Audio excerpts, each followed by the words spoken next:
Hi, my name is Kevin Brake, and today we're going to talk about the systematic process to instructional design. The reason for this presentation, I was at a recent meeting, and what we discussed was too much buy-in for e-learning, and it was like, wow, too much buy-in?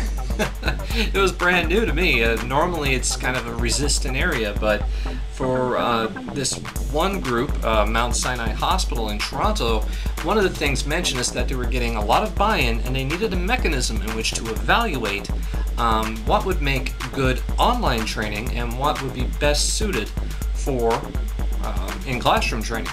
And that is the entire reason for today's presentation. And as I mentioned, it's the systematic process to instructional design. Our learning objectives for today: training planning with the instructional design model, training summarization with Bloom's taxonomy, training needs with Bloom's taxonomy, training methods with Bloom's taxonomy, and we'll jump into the introduction. This presentation will provide an overview to the systematic process of instructional design.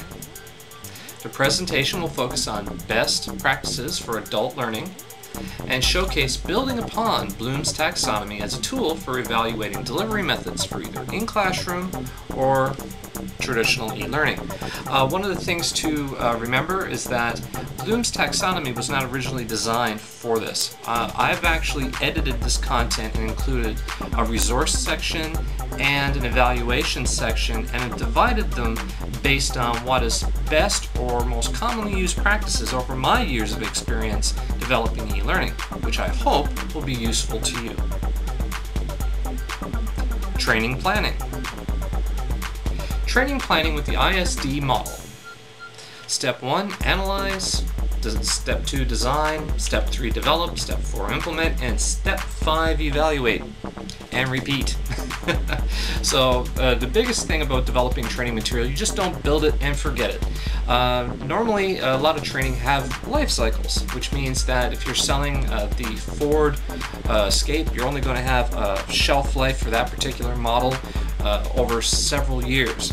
So this is something to consider, that training functions, features, attributes will change, which means training material will have to change in order to reflect the new demands for the subject. So let's just move on. So the first step is analyze. What we need to do is identify the training goals.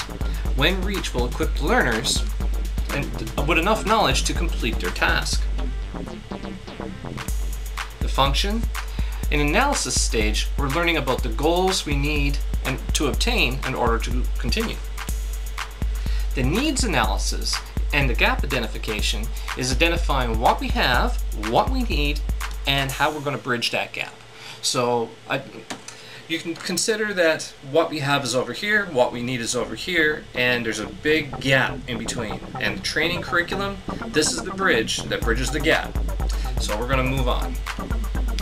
Design example. A training system that learners and trainers can implement to meet learning goals. Typically includes identifying learning objectives which are cumulative in reaching learning goals, needed facilities, necessary funding, course content, lessons, and of course sequence of lessons, prerequisites, what have you. So this is what we talk about when we're just coming up or formulating the idea. So the first step in analyzing, we have identified our goal. Step 2, we're more defining our design for our training. And of course, we're looking at when we design our training that we hit on audio, visual, and tactile. These are 3 primary areas where adults like to learn, which is audio, they like to listen; visual, they learn best from perhaps a DVD, video, or in-classroom lecture; and tactile, learn from hands-on experience. And we're also looking at selecting which training works best as in-classroom, which training works best as e-learning, which we'll talk about using Bloom's taxonomy shortly. And we're looking at, are we increasing knowledge, skill, or attitude? And based on either one of those, we have to adjust our training accordingly. And the method we use during the design is adult learning principles and Bloom's taxonomy. Development. One of the first things you need to develop is an instructor's guide and a training package in order to get the information to the user. So that's one of the things. How do we do this? We're looking at resource materials, audio-visual aids, graphics, instructor and student guides. And the function is to help you design and develop what your training materials. And the methods we use, again, we're looking at adult learning principles, and we're looking at Bloom's taxonomy. Implementation. Our example is that we have to schedule all the training, we have to deliver all the training, we have to track the training, distribute the materials, arrange the facilities, collect the evaluation, and we have to review the evaluation. But more important, we have to respond to what we find out, because if it turns out that we made a mistake during the development of the training or something has changed, we will be teaching people either the wrong method of making a decision and would completely be a waste of time. We have to conduct tests to evaluate whether or not people have actually learned anything. And implementation function, to complete training materials for the development process to implement a pilot. We need to do a pilot first in any type of training, whether it would be traditional in classroom or online learning. We want to be able to quickly learn from any mistakes at the beginning before we go live, make adjustments and tweaks before we make that final step to train everyone. And now in step 4, implementation method, we're looking at arranging and tracking all learning activities needed to implement the training. That's everything from developing the training, the resources, who they're going to be, making sure there's no conflicts in scheduling, making sure we don't go over budget, no double booking, transportation arrangements, accommodations, food, equipment, software, everything. Okay. And evaluate.